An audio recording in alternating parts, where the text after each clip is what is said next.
Welcome to your Next Stop podcast. Welcome back to your Next Stop. You know, I say it every single time. I love bringing you guests that have followed a passion and turned it into a business. So welcome Danielle Hughes, Chief Personality Officer for your own company called More Than Words Marketing. You can find yourself on LinkedIn under your name. You can also find you on Instagram, and it's Danielle with in between Z Hughes. And so don't forget that Z or you won't find her because there's a lot of Danielle Hugheses out there. There are. Welcome to your Next Stop. How are you? Thank you. I'm good. I can't believe it's like the end of December already. I mean, I don't know. I know this will probably air later, but I'm really trying to come to terms with the fact that there's like 2 weeks left in the year. Yeah, no, you might be out December, January. We'll see where things fall, but it is going fast. I mean, I feel like, you know, that old cliche when people say as you get older, it goes faster, but like they're not saying it just to say words. It's actually so true. It is so true. And when you're having fun, it also goes really fast. You know, there's days that are like, they're either slow and then it's like at the end of the day and you're like, oh, wow, that just like went like speedy fast, but there was like a middle part slow. I don't feel like anything's slow these days. I feel like everything is just moving fast. And yet I feel like everybody wants it to be slow. Just so many people that I know are like, I wish we could slow things down. I wish I could be more thoughtful. I wish I could be more intentional. And it's like, how do we make that happen in a world that's not built for that anymore? Mm-hmm. I mean, I'll tell you because I am definitely intentional in that now. In certain parts of my life, right? But I always will make sure I have time for myself in the morning just to be like, okay, clear your head. And it has taken me almost 51 years to really get, where I'm like, okay, I'm in a good space with that. Mm. But I think as, business owners, entrepreneurs, I mean, all of these different things, there's parts and seasons of our lives, especially when you're growing things, especially when and I know you came from corporate, and then you started your own company, and we're going to dive into how that all happened. But there's times in our lives that it's like, again, it's just warp speed because you're trying to catch, especially being a parent, right? I mean, you're trying to catch those straws. I always say there's days where you're just like the straw is like hanging out of the water, just like a little bit where you're sipping the water and you're like, okay, I'm trying not to drown. And I feel like it really goes in cycles. Mm. I mean, it really is such a cycle thing. And I think if we all can just stop and be like, okay, how do we not have that happen? And it's when we start okay, life is moving so fast, but let me take a little bit of care of myself. Let me just lay down in the middle of the floor, which I sometimes will do. And and my dogs, will be around me, but I'll be like, everyone just sits, and not kids or, husband but the dog, let's just sit for a second. Cause I just need to breathe. I don't know if you've watched, there's a new show on Netflix called A Man on the Inside. Okay, I have not. It's Ted Danson. Oh, my mom just sent a text about it. Okay, it's so great. And so basically he infiltrates an assisted living facility, but the woman that runs the assisted living facility will take her big noise canceling headphones, go underneath her desk, lay on the floor, and put her headphones on for however long she can to reset and reconnect. And it just made me think of what you said about laying on the floor. And it's the only time I lay on the floor is when my back is bothering me and I need to lay on the floor. But I'm what a great thing to just be I am literally going under for a minute until I contest, and then I will come up and face the world again when I'm prepared. Yeah. And what's really funny is that my mom literally, I mean, as I was jumping on, I was like, oh, I have to put a mark on that. So that's very funny that you're the second, because that means I definitely need to watch it. But and I don't want to say because there's no means that I'm good. I have to remind myself, but I started doing yoga about 1.5 years ago, hot. Everyone in my life has always been like, you got to do yoga because I'm a heavy lifter. I do everything hard. I don't really slow down. Yeah. And anytime in my life that I tried yoga, I hated it. And I hated it. I was like, oh my God, I hate this. It's slow. I don't like slow. I just don't and it's well, you need your brain to be slower. And it just never lined up. And hormones and everything, I was craving the heat. So I started doing hot yoga. Interesting. And it was so good for me. And that time laying in Shavasana is sometimes my favorite. Sometimes I don't even want to go to yoga to do the yoga. I just want to be Correct. in And the then hot always we room. want to do the Shavasana at the end. That's the only reason to go Yeah. there. But I would go early.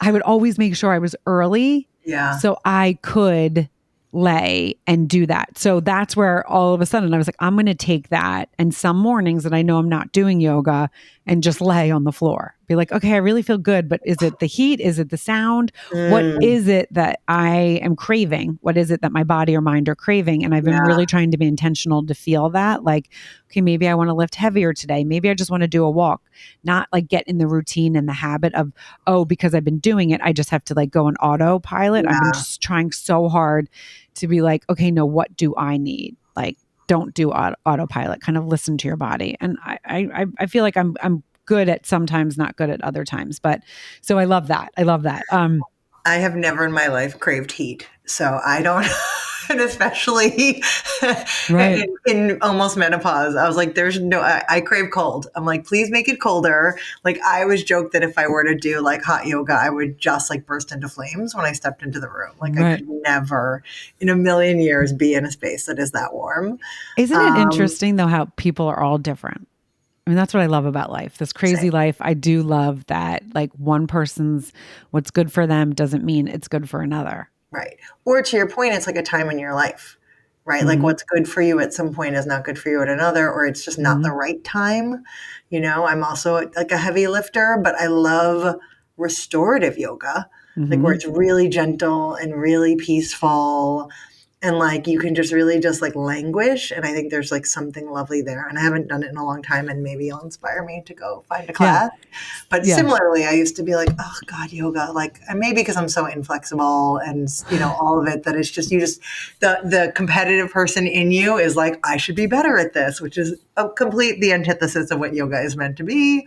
And I Right. have a hard time with that. So No, and then it's so interesting because so I love the restorative too, but in the heat. Like, so interesting. that's what I love. Right. I love the slow flow. And I did a couple times take some of the harder classes and I found myself, I was like, no, it's not like what pose. And so I actually got really good at being like, no, I will never be like doing all these different poses because I will hurt myself. Like I know Correct. like the things in my body, like a shoulder and a hip, like that. I'm like, no, it's not supposed to go that. It's never done that. I know, they always will say, oh, but you can work your body to do it. And I'm like, no, because I will overdo it because I'm all or nothing. Correct. So Yeah. I am going to just stay in my space. And that's the other thing though, has gotten really good. It's just, no, what can you do in your space instead of looking out? So from that, I want to now jump into what you're doing, but I want to start.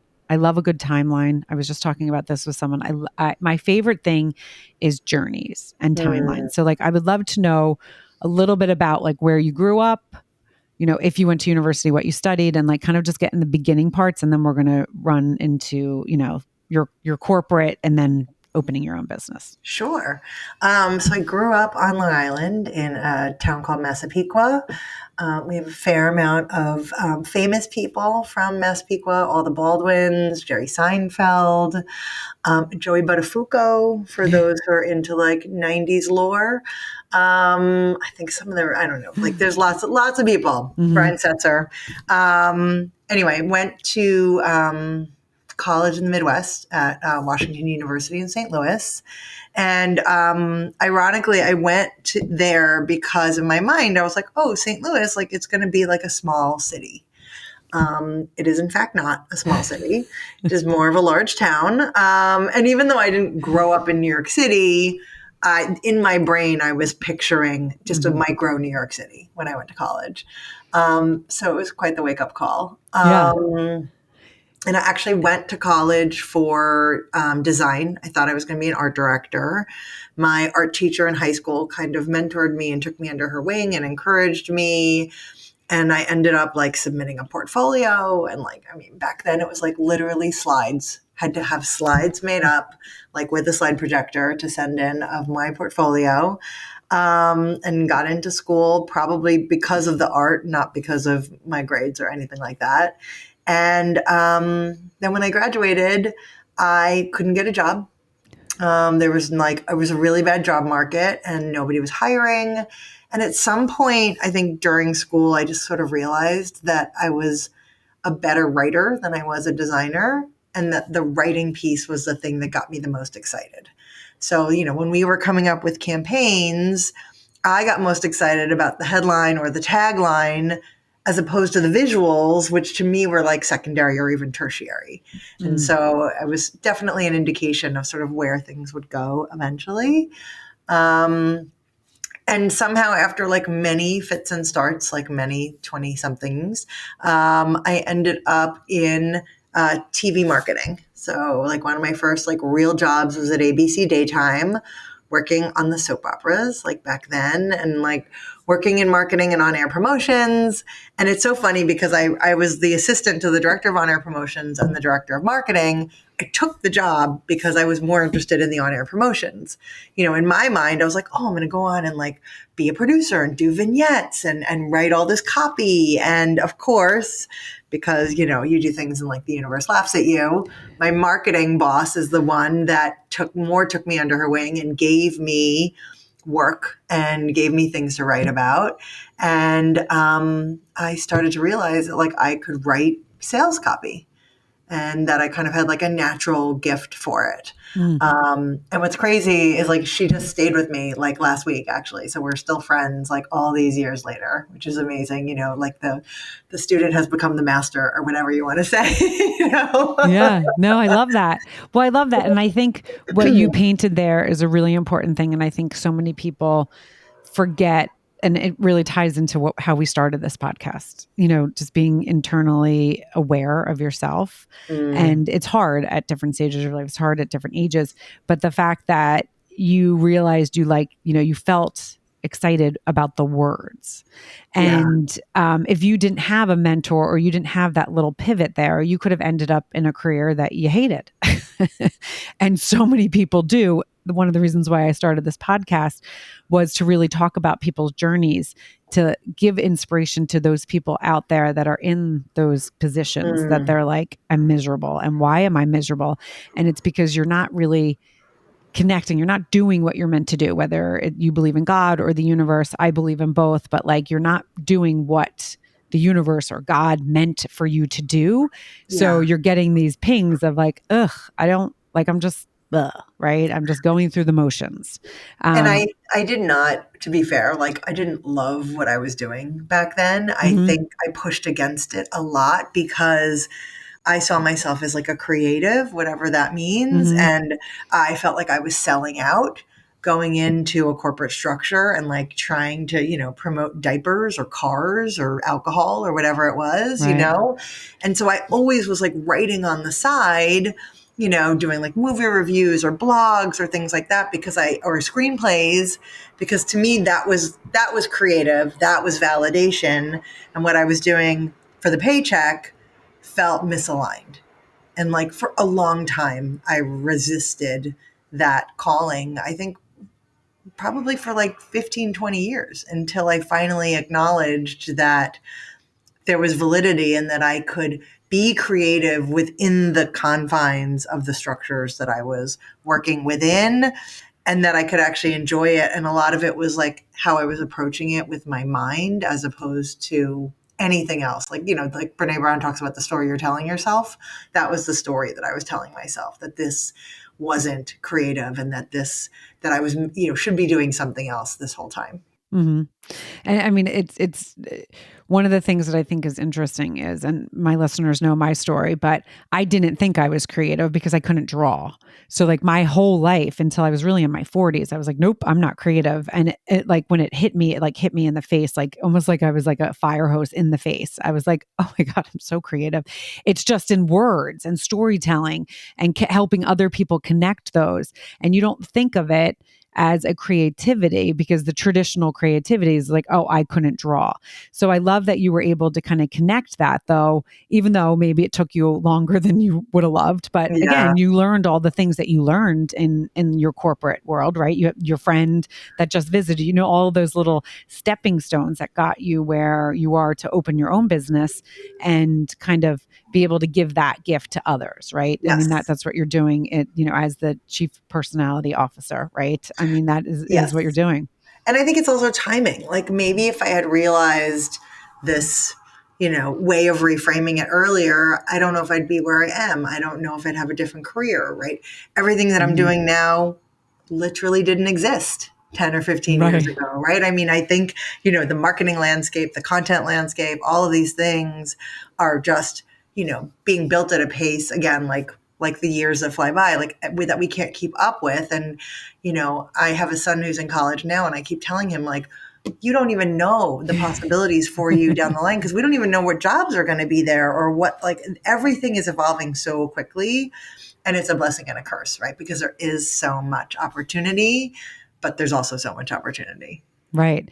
So take us through when you decided, okay, I want to start. Like, I'm sure, and I'm not going to put words in your mouth, but that it was something that you thought about for a long time Mm. and didn't have the balls to do it. And I don't mean that in a negative, in a Yeah. negative reference, but take us through a little bit of that journey. Yeah, I think I was definitely raised to be risk averse. Parents who were always like, you do the safe thing, you do the steady thing, of course. So yeah, so I spent, like, just to like really catch us up, I spent like a dozen or so years in television and sales marketing. We can come back to the fact that we realized that I used to work with your husband, and we did not know this when we met, which is so crazy. Which is so crazy. And then I was at a like small word of mouth marketing agency. And essentially what happened was they laid off most of the staff after 5 years. I turned a maternity leave fill-in role into a long-term role. They laid off half the staff. And so going out on my own was both something that I'd sort of like dabbled in and thought about, but never really pulled the trigger. And this sort of, my back was quote unquote against the wall. I Right. was like, well, it's kind of now or never. And so I ended up just going out as a freelancer, and several years in, kind of realized that I was playing business. I wasn't running a business, right? That because I didn't have like the forethought and the planning, and I just thought, well, I know some people, I have all this expertise. Surely my work will speak for itself. I thought that would be enough. And, to nobody's surprise, it was not. And I like to say that, I was generic and forgettable. I was Danielle Hughes copywriting. I was like, I'll do any kind of content for any kind of person or company. And it was too vague and too broad. And I spent so much time talking to all the wrong types of people because I didn't know who I wanted to work with or who I wanted to serve. Um, and then at some point, like 3 years in, it was, dire straits. And I was like, I got to figure this out, or I'm going to have to go back to corporate. I ended up working with a coach, and she was the first person to tell me, you have to put more personality into your website. And that was just sort of both a light bulb moment and also just a like, but like, why? Like, why would that, this was like 6 years ago, like before personal branding was really a thing. And I was like, why would that matter? And her whole philosophy was, they're going to find out anyway. Meaning, like, of course, as an owner of a business, a service provider, no less, you build relationships with your clients and your customers. They need to know who you are, and you need to know who they are. And the more you can do that, the more likely that it will self-select for you. Mm-hmm. And so I realized, as a writer, shame on me, I should be being more myself in my business. And the more that I did that, of course, the more I started to attract the right types of people. And then the wrong types of people just wouldn't come my way because they didn't resonate with what I was putting out there. And that is by design. And then at some point, I had this thought about the difference between personal brand and personality, right? We tell people to have a personal brand, but you and I both know from a story perspective, personal is private. So why are we telling people to be sharing things that are private? But our personality is how we build relationships and how we foster connection. And the more that we can infuse parts of our personality into our professional message, the more likely we are to find the right clients, find the right roles, find the right organizations. And so my business evolved. And now what I do is I help people figure out how to put more personality into their professional messaging. Right. And there, I mean, so much to dissect in that, because it is, there's so many times. I just actually had a client that we just finished up with, and she was like, well, it sounds like, and, started doing really like her Instagram, everything. She's getting clients, and she's like, what did you have me do? And I was like, I just had you talk about things that you were comfortable with. You were Mm-hmm. trying to do what you saw other stylists do. Or what And she that, thought she should do, right? right. Like what people are saying that they should do, And it's right? really, and like that, like people, like it's really hard for people to differentiate that in their own self. And it's like, someone would say to me, well, why are you telling that out? Like, that's like your goal. That's what you help your clients with. And I'm like, yes, but a lot of times my clients don't know what it is they're excited about. And I know how to draw that out of them. That's like the thing that I can't teach someone else. Like, it's just my God Exactly. given gift. I know to Mm. be like, oh, boom, right there. And they'll be like, wait, what? Oh, and then they start doing, they're like, how did you know? And I'm like, because I know people. I know how Yes. to read people. That is a gift of mine. And Same. I've been very fortunate enough that have now aligned with the work that I've been doing and reinventing myself, not even realizing that's what was happening, and then it's just, again, the God, universe in different Yeah. stages. I was meant to stay home with my kids when I stayed home. I was very fortunate that I was able to do that because that was something I wanted to do, and then to evolve. So one of the things that I think a lot of people becoming entrepreneurs, or not even people in corporate, it's they do what they think they should do, that someone else, they follow someone else because they're like, well, oh, they're successful, right? Oh, Gary Correct. V's successful, so I need to be doing what he's doing. No, because Gary V is Gary V, right? And you cannot do what Gary V is doing. You can learn from him and take pieces of him.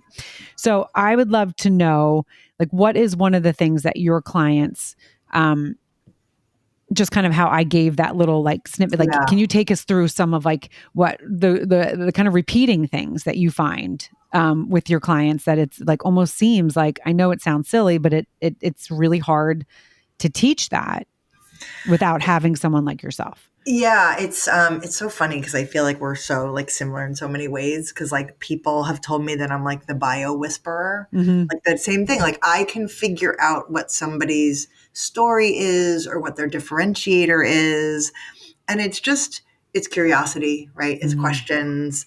And I did not realize like that I had this gift either, right? I just thought, oh, I'm a pretty good writer. I can write, I can whatever. But at some point, I think my fascination with people and their stories just clicked in my brain, and I was like, oh, this is the thing. And so what I am very good at doing is marrying somebody's hobby and how they approach that hobby or passion to how they approach their job. And it could seem like these two things are not remotely related, but 99% of the time, the way that somebody, like, let's say that you like to be like you're a rock climber in your free time and you like to climb.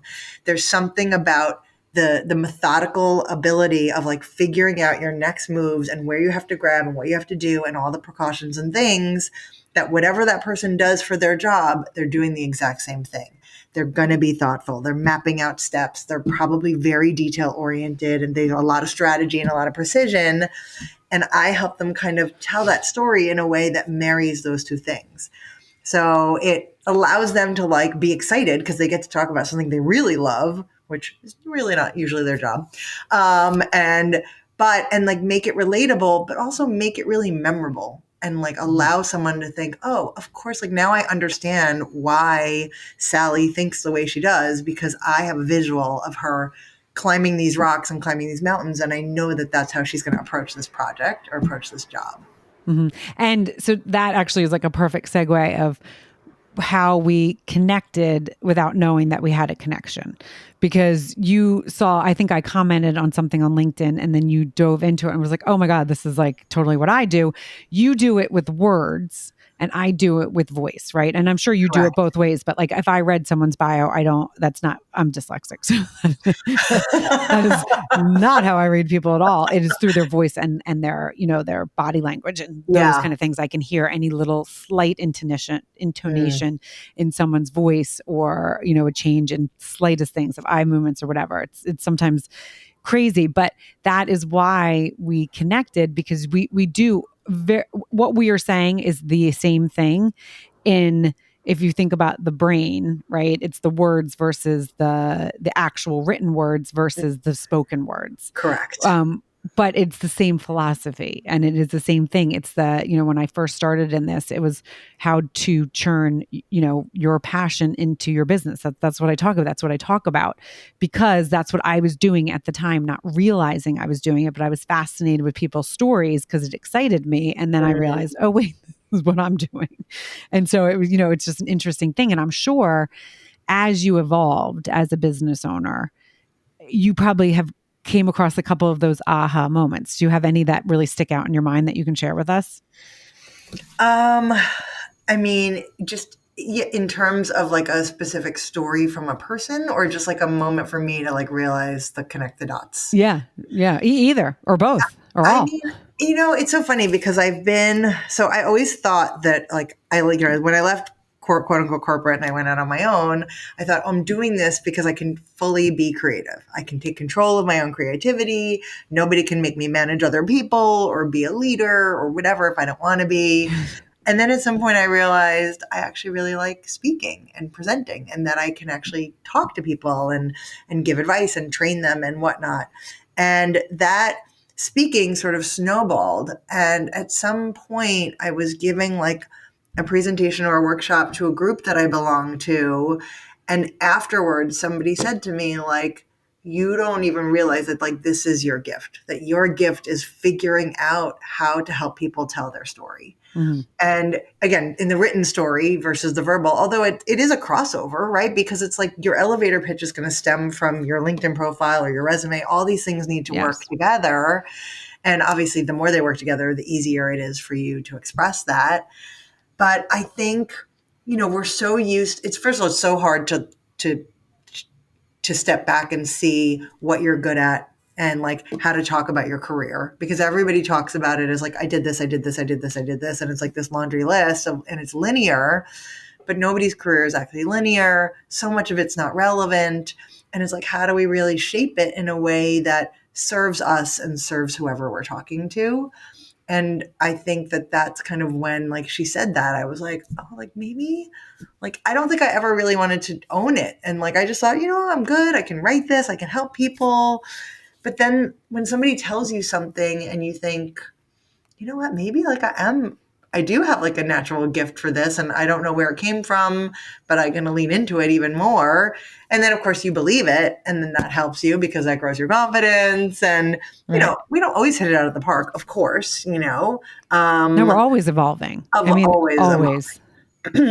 but I just think I also just love it so much because what is better than helping people like be themselves and Mm-hmm. figure out how to tell their story and own their story and how great they are. And have them feel good, right? I mean, it's like the part that's like feeling good because they're like, oh, I get it. I get how to connect the dots. So take us through a little bit. If you can, again, I told people they can find you on LinkedIn. Instagram is, LinkedIn is probably where you're the most, but people also can go to your website Yeah, of course. and learn more about you there as well. How did you come up with the name? With more than words? Yeah.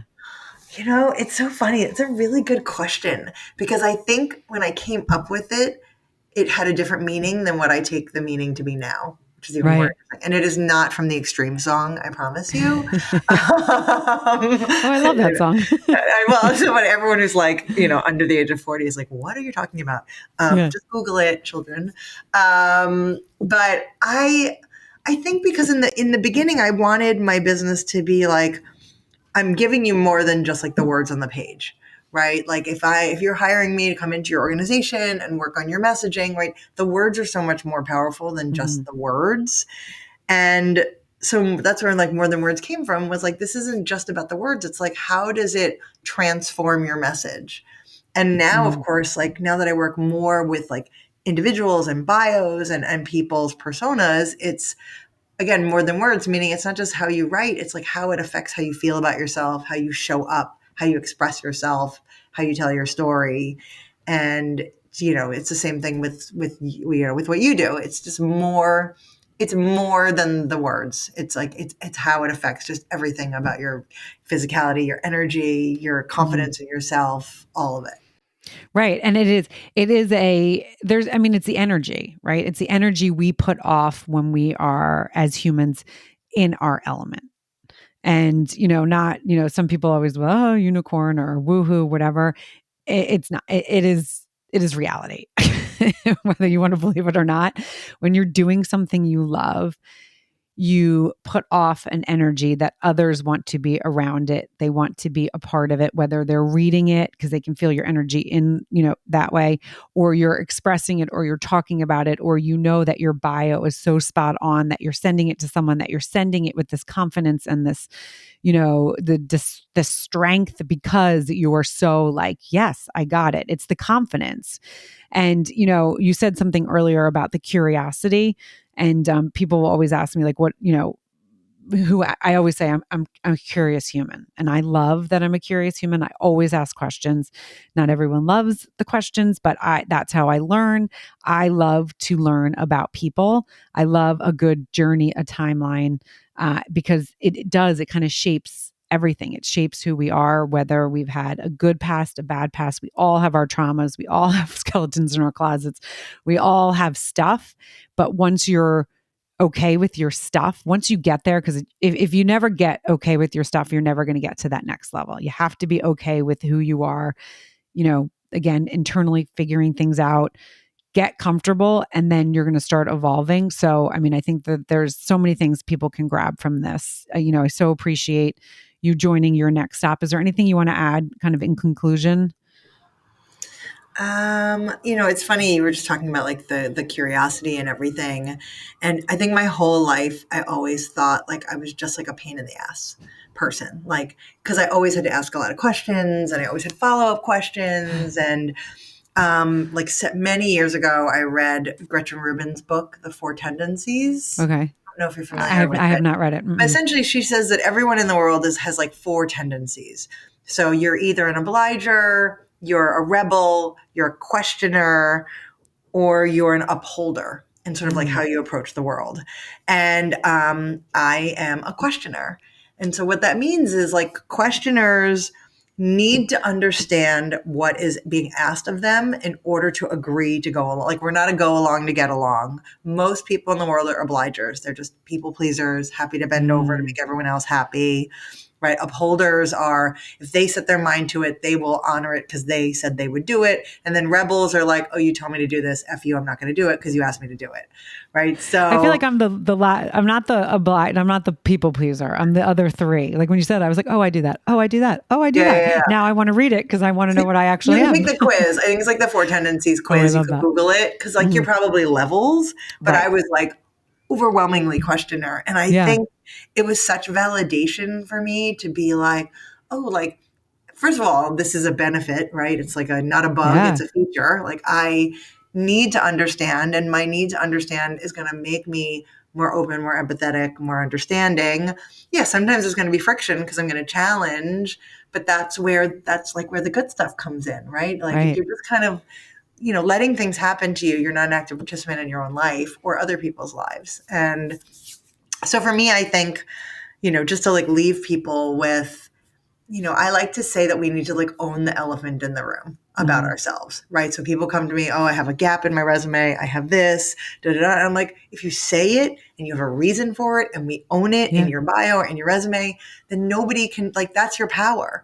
But if you avoid it, that's when it becomes a problem. So like, let's take control of this and let's make it a benefit. Let's talk about how you stayed home to raise your children and this is what it allowed you to do, or these are all of the capabilities that it created in you. And I just think, that the more we can do that, and instead of like downplaying the things that we've been told to downplay, we lift them up. I love that. And we're going to leave it on that because that is awesome. Thank you so much, Danielle. I'm so glad that we connected. I'm so glad that you reached out on LinkedIn. And you guys, again, go check Danielle out. More Than Words Marketing, but you can also find LinkedIn and Instagram, but it's Danielle Z Hughes.